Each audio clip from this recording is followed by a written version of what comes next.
My husband's father insisted he handle our finances, claiming, "Women don't need to worry about money." When I refused, he smirked, "Then don't expect support." My husband sighed, "It's easier this way." Months later, his father tried to access our accounts and realized too late what I had done. Okay, so I never expected to be in this situation. I thought my husband and I were partners in every sense of the word. I thought we'd make decisions together, especially when it came to money. Turns out I was wrong. I should have seen the red flags earlier. Maybe I did, and I just ignored them. But when I got married to Alex, I didn't think I was also signing up for his father, Richard, to treat me like I was some helpless idiot who needed a man to handle things for me. Richard was the kind of guy who believed women belonged in the home, not in a boardroom. It didn't matter that I had a degree in accounting, worked a full-time job, and knew more about finances than his entire family combined. To him, I was just a woman, and that meant I shouldn't be involved in serious matters like money. I thought Alex didn't share his mindset. I really did. He never acted like that when we were dating. Sure, he was a little passive when it came to making decisions, but I figured he just trusted me. What I didn't realize was that he was so used to letting his father call the shots that he didn't know how to function any other way. It all started right after we got married. We were sitting in Richard's massive leather-clad office, because of course he had an office in his house, even though he was retired, and he was swirling a glass of whiskey like he was some kind of Wall Street tycoon. "In our family," he said, "all smug and condescending, the men handle the money." I actually laughed because I thought he was joking. "That's nice," I said, "but Alex and I will handle our finances together." Richard didn't like that. He gave me this smirk like I was a child who just said I wanted to be an astronaut when I grew up. "Then don't expect any support." That's when I realized he wasn't just offering advice, he was issuing an ultimatum. Either I let him and Alex take control of our money, or I'd be on my own. Alex sighed. "It's easier this way," he muttered. Easier for who? Because it sure as hell wasn't easier for me. At first, it was little things. Alex would forget to tell me about bills he paid or money he moved between accounts. He started making financial decisions without me. It was always, "Oh, Dad thought this was a good idea," or "Dad says we should do it this way." I tried to brush it off. I told myself it wasn't a big deal. But then I noticed something. Our savings account, our joint savings account, was missing $15,000. I confronted Alex about it. "Where the hell did the money go?" "Oh," he said, like it was nothing. "Dad moved it into an investment." I just stared at him. "What do you mean Dad moved it?" He said it was a smart move. He's always handled the family's investments. I felt sick. "And you just let him?" Alex looked at me like I was the crazy one. Why wouldn't I? That was the moment I knew. I was married to a man who would always choose his father's authority over my partnership. So I stopped fighting it. At least, that's what I let them think. I opened a personal bank account. Quietly. Moved my direct deposit over. Every paycheck from that moment forward went into my private account instead of our joint one. I didn't say a word about it. But I wasn't done. I gathered every financial statement, every transaction, every email that mentioned Richard making financial moves without my consent. Screenshots, bank statements, even text messages. I documented everything. And then I waited. Because I knew Richard wasn't done either. For a while, things were quiet. Too quiet. Alex didn't notice that my paychecks had stopped going into the joint account. If he did, he didn't say anything. Maybe he just assumed money was tight, or maybe he wasn't paying attention. Either way, I let him believe everything was normal. Richard, though? Richard was waiting for something. I could feel it. Then, one night, Alex casually mentioned that his dad had another investment opportunity lined up. "Don't worry," he said, chewing on his dinner like we weren't discussing our money. "Dad says it's low risk, high reward." I dropped my fork. "How much this time?" He shrugged. "Not sure. But Dad needs access to the joint account again." And there it was. I played dumb. "Oh, that's fine. I think the bank put some extra security on the account. They might call me before approving any big transfers." Alex didn't even blink. "Yeah, that makes sense. I'll let Dad know." I smiled, but inside, I was boiling. Richard was planning to drain our account again, and Alex was just letting him. But this time, I was ready. The next day, I went to the bank in person. I explained the situation, without giving too much away, and made sure that Richard wouldn't be able to touch a single cent. "Freeze the account," I said. "If anything over $100 gets pulled, call me immediately." The banker nodded. "Understood, ma'am. We'll notify you right away." That night, I sat back and waited. Sure enough, 3 days later, I got a call. "Mrs. Taylor?" The bank rep sounded cautious. "There was an attempt to transfer $20,000 from your joint account. We flagged it as suspicious." I almost laughed. Who initiated it? The request came from Richard Taylor. Of course it did. That evening, Alex walked in, completely unaware of what had happened.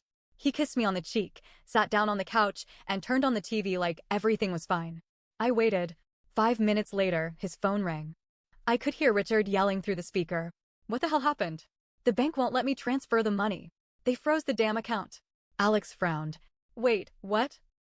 That doesn't make sense. Then his eyes flicked to me. I raised an eyebrow. Slowly, he put the phone down. Did you do something? I leaned back in my chair, completely calm. Do what, exactly? Alex swallowed.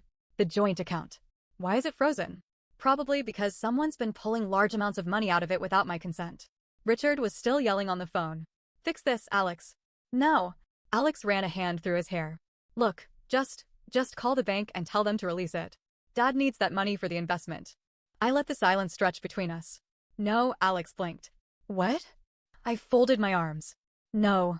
I'm not unfreezing anything. Now Alex was the one who looked like he might explode. Sophie, you're making this way harder than it needs to be. Am I? I tilted my head. Because I don't remember agreeing to let your father gamble away our savings. Alex pinched the bridge of his nose. It's not gambling. It's an investment. I scoffed. Oh yeah? What's the return on this investment? Did he give you any actual numbers? Silence. I laughed bitterly. That's what I thought. Richard was still ranting through the phone. Give the phone to Sophie. Now. Alex hesitated. Maybe you should just talk to him. I have nothing to say to him. I stood up. But I think you should tell him that our money is off limits. Alex didn't answer. And that's when I knew he wasn't just in over his head. He knew his father was using him. And he didn't care. I needed to move faster. Over the next few days, I dug deeper into Richard's investments. I didn't just want to block his access, I wanted to expose him. And that's when I found it. A paper trail. Richard had been pulling money from multiple accounts, not just ours. Alex's older brother? His savings were nearly gone. His mom? She had no idea that Richard had drained half of her retirement fund. I sat there, staring at the numbers, feeling my stomach drop. This wasn't just bad money management. This was theft. And Richard had been doing it for years. I sat at the kitchen table, staring at the numbers on my screen. My hands were shaking not from fear, but from pure rage. Richard hadn't just been dipping into our account. He had been stealing from everyone. Alex's brother, Daniel? His savings had been drained over the course of 2 years. His mother, Susan? She thought she had a comfortable retirement fund waiting for her. She didn't. Richard had bled her account dry. And then there was the biggest discovery. A business loan, taken out in Alex's name, for $50,000. My heart slammed against my ribs. I scrolled through the documents, my pulse hammering. The loan had been approved 6 months ago. The payments? Automatically deducted from our joint account, which meant Richard had been using our money to cover the repayments without Alex even noticing. And the worst part? The loan had defaulted last month. I checked the fine print. The remaining balance was still over $40,000. And guess who was on the hook for it? Alex. Not Richard. Alex. My whole body went cold. This wasn't just a bad investment. This was fraud. That night, I didn't say a word. I cooked dinner like everything was normal. I even smiled when Alex made some dumb joke about his coworker. But inside, I was seething. And then Richard called. I put my fork down and watched as Alex answered, putting it on speaker. Richard was furious. Alex, what the hell is going on? The bank says they flagged a transaction and now they're investigating. They froze the damn account again. Alex frowned. Investigating? What are you talking about? Richard let out a frustrated growl. Sophie must have called them again. That woman is ruining everything. I felt my jaw tighten. Alex rubbed his forehead. Dad, can you just calm down? What transaction got flagged? Richard hesitated. Then, in a much lower voice, he muttered, the loan payment. I saw the exact moment Alex's brain short-circuited. His eyes flicked to me, then back to the phone. Loan payment, he repeated, like he didn't understand the words. Richard sighed like he was talking to a slow child. Yes, the business loan. The one in your name. The blood drained from Alex's face. What do you mean my name? Oh, this was better than I could have planned. I leaned back in my chair, watching it all unfold. You took out a loan in my name? Alex shouted, standing up so fast his chair scraped against the floor. Richard sighed again. Look, it's not a big deal, not a big deal. Alex's breathing was sharp and uneven. Are you serious right now? When the hell did I sign for a loan? There was a long, terrible silence. Then Richard spoke, his voice eerily calm. I had to do it, son. The bank wouldn't approve it under my name. I had to clamp my mouth shut to stop myself from laughing. This idiot admitted it. On speaker, Alex looked like someone had hit him in the stomach. He sank back into his chair, gripping his hair. Dad, you committed fraud. Richard snapped. Watch your mouth, boy. I did this for the family. I've been handling finances for years, and you're acting like some ungrateful brat. I had heard enough. I grabbed Alex's phone and hung up. He just sat there, staring at the blank screen like he didn't even know where he was. And then, slowly, he turned to me. Sophie, he said, his voice hoarse. Did you know? I took a deep breath. I found out today. His hands were shaking. What do we do? I almost felt bad for him. Almost. But this was the man who let his father control our money. The man who told me to trust Richard. The man who let this happen. So I looked him in the eye and said, We don't do anything. I do. Richard had no idea what was coming. After I ended the call, Alex just sat there, his face pale, his hands gripping his head like he was physically holding himself together. I didn't comfort him. He wasn't the victim here.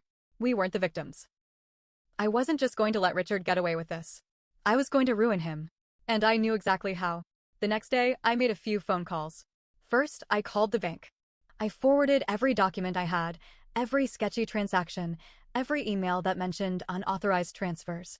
I wanted it on record that Richard had been fraudulently using our money. Then, I called Daniel, Alex's brother. Sophie, he answered, sounding confused. What's up? Richard stole from you. Silence. What? I didn't sugarcoat it. Your savings. He's been pulling from it for 2 years. You need to check your accounts. I heard a rustling noise, followed by the sound of furious typing. Then, a sharp intake of breath. Oh my God, Daniel whispered. What the hell is this? He did the same to us. And to your mom. Daniel cursed. Are you kidding me? That's her retirement fund. She trusts him. She won't for long. Because I was about to expose everything. Richard was throwing a dinner party that night. Just family and a few of his business friends. He loved playing the part of the wise patriarch, the man who had built his empire from the ground up. I decided that was the perfect stage to destroy him. Alex didn't fight me when I told him we were going. He was still in a daze, still trying to process that his father had been lying to him for years. When we arrived, the house was buzzing with conversation. Richard was in his element, laughing with his golf buddies, whiskey in hand. His wife, Susan, was happily chatting with guests, oblivious to the financial wreckage Richard had left in his wake. I spotted Daniel near the kitchen. His jaw was tight, his hands clenched into fists. He had seen the bank statements. He knew. We made eye contact. I nodded. Game time. Richard spotted us and grinned. Ah, my boy and his lovely wife. Come in, have a drink. I smiled sweetly. Oh, I think we should all get a drink. We have a lot to discuss. Richard chuckled. Oh, something exciting? I tilted my head. You could say that. Daniel cleared his throat. Loudly. Hey, Dad? I checked my accounts today. The room quieted. Richard's grin faltered just a little. Oh! And? Daniel stepped forward. Turns out I'm missing about $70,000. A few murmurs spread through the guests. Richard let out a forced laugh. Son, I told you, I made some investments on your behalf. Oh, really? Daniel's voice was sharp. Because the bank thinks it was theft. Susan, still smiling, looked between them. What's going on? I folded my arms. Oh, you'll love this, Susan. Turns out your husband has been stealing from all of us. Including you. Her face fell. What? I turned to the crowd. Let's break it down, shall we? Richard drained our joint savings. He took out a business loan under Alex's name. He's been moving money from all of your accounts without your knowledge. I gestured to Susan. He drained half of your retirement fund. Did you know that? Her eyes widened. Richard? Richard's smile was gone. His face was flushed. Now hold on, don't. I cut him off. We have proof. Bank statements. Emails. And we're reporting everything. A ripple of shock went through the guests. Some of his friends started shifting uncomfortably, exchanging glances. Susan stepped closer to him. Tell me it's not true. Richard tried to keep his voice steady. Honey, I was just reallocating the money, without telling anyone. Daniel snapped. You lied to me. Susan's voice broke.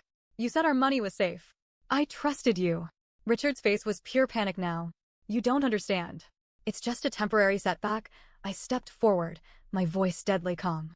It's fraud. And then I dropped the final bombshell. The bank is launching an investigation. This isn't just a setback, Richard. This is a crime. Gasps filled the room. And for the first time in his life, Richard looked scared. Richard tried everything to fix it. He begged.